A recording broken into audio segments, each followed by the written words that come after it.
नमस्कार, मैं हूं आपके साथ सृष्टि श्रीवास्तव। यूपी निकाय चुनाव को लेकर सरगर्मियां तेज है। सभी पार्टियां इसकी तैयारियों में लगी हुई है। ये चुनाव कोई भी लड़ सकता है, यानी निर्दलीय भी।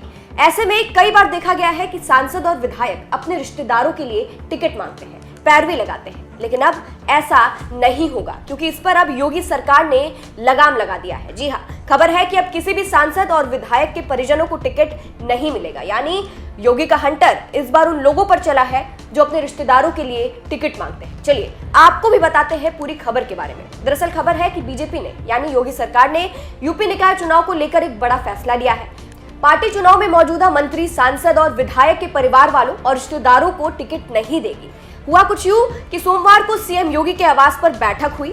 इस बैठक में सीएम योगी ने यह फैसला लिया कि सभी प्रभारी मंत्रियों को जिताऊ उम्मीदवार टिकट देने और प्रक्रिया पर नजर रखने को कहा गया है। बैठक में कहा गया है कि टिकट ना मिलने पर उम्मीदवार असंतुष्ट ना हो और पार्टी के लिए पूरी शिद्दत से काम करते रहे। इसका भी जिम्मा भी प्रभारी मंत्रियों का होगा। तो अब सीएम योगी आदित्यनाथ का हंटर उन लोगों पर चल गया है जो अपने रिश्तेदारों के लिए टिकट मांगते हैं। बात करें यूपी निकाय चुनाव की, तो पिछले दिनों ही चुनाव आयोग ने यूपी में नगर निकाय चुनाव की तारीखों का ऐलान किया था, जहां प्रदेश में ये चुनाव 2 चरणों में होगा। 4 मई को पहले चरण और 11 मई को दूसरे चरण की वोटिंग होगी और चुनाव के नतीजे 13 मई को जारी किए जाएंगे। वहीं निकाय चुनाव को लेकर विपक्ष भी अलग माहौल बना रहा है, जहां बसपा और सपा की तरफ से बीजेपी से एक मांग की गई है।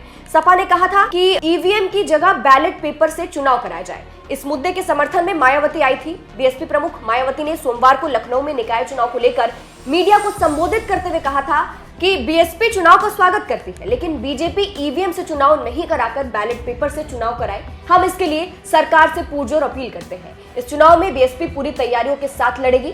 बीएसपी हमेशा दलितों, पिछड़ों और अल्पसंख्यकों के हितों का ख्याल रखती है। नगर पंचायत व वार्ड आदि के चुनाव घोषित हो चुके हैं, जिसका बीएसपी स्वागत करती है। साथ ही ये भी उम्मीद करती है कि यूपी सरकार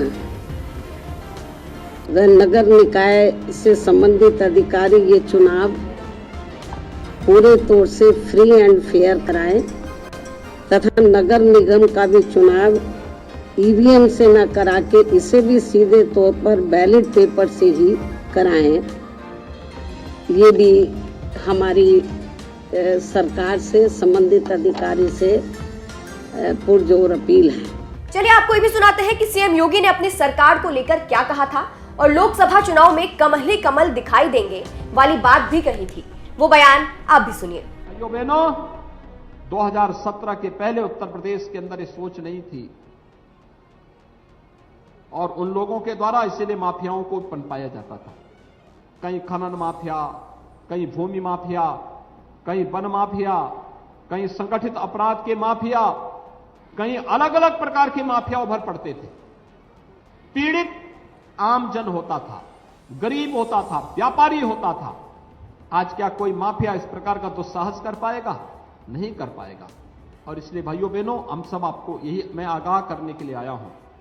विकास की जिस सकारात्मक सोच को आज प्रधानमंत्री मोदी जी के नेतृत्व में पूरे देश के अंदर संचार हुआ है, उस सकारात्मक सोच को हर एक तबके तक पहुंचाने की आवश्यकता है। बिना भेदभाव के हर तबके को उन योजनाओं का लाभ देने की आवश्यकता है और उन्हीं योजनाओं के साथ जोड़ने के लिए एक बार फिर मैं आपके पास आया हूं।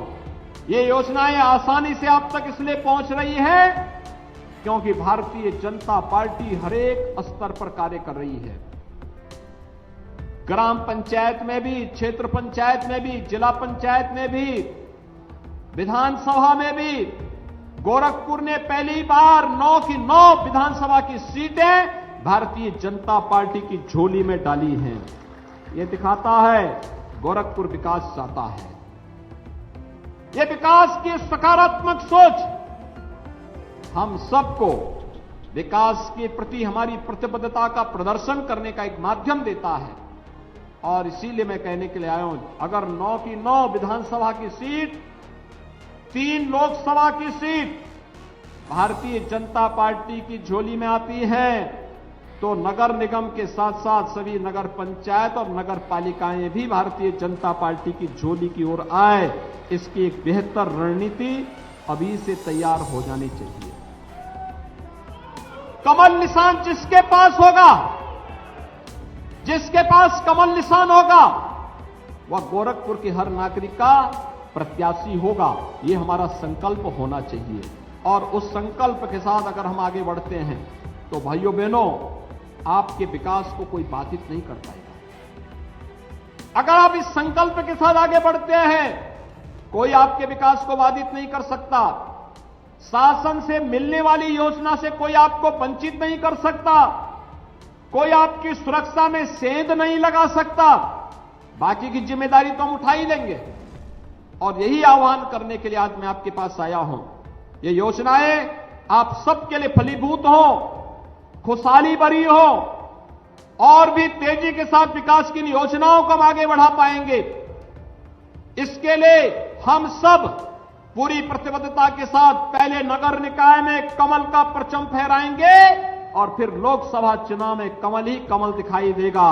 यह एक अभी की रणनीति हम सबकी प्रारंभ हो जानी चाहिए।